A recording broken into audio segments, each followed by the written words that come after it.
the congregation I served in a suburb, there were people who would come by the church and look for handouts, and I would try to be careful in doing that and do it in ways that I thought were supporting of them. Some would come to us, and sometimes those weren't always convenient times when that happened. But the longer I was there were more people who would somehow be in touch with me who didn't have means of transportation to the suburb. And so probably at least once a week I would end up in the middle of the city taking some sort of assistance to someone, or being with them, or helping them through a hard time, or giving them transportation when they needed to get to a doctor's appointment or something like that.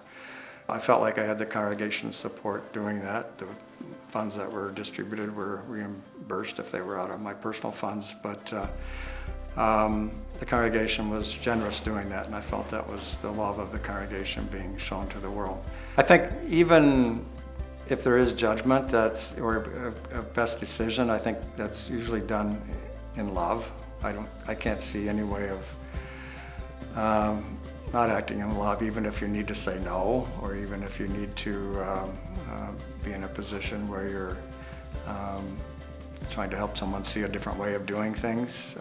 I think it's still out of a deeper love for that person. So I really can't imagine this acting in a situation where it wasn't loving at the base.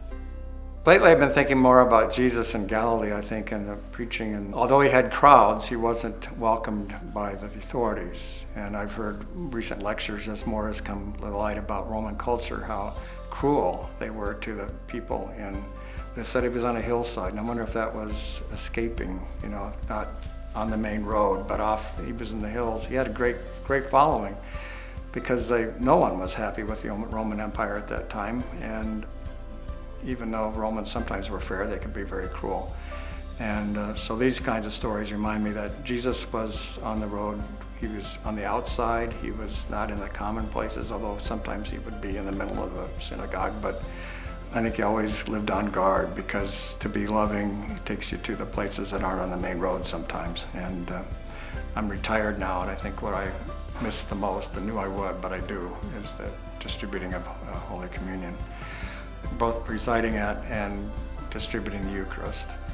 I think that just always felt right to me. I thought, here I am, an agent of God's love and God's goodness and God's grace for the sake of people. The time that maybe had more smiles with it were when the children would come up for a children's sermon and sitting down with the kids and talking on the chancel steps. I loved that time with the kids as well. Those are two of my favorite times. You asked for one, but I gave you two. But anyway, those are times I really enjoyed, where I felt I could communicate in one-to-one kind of way.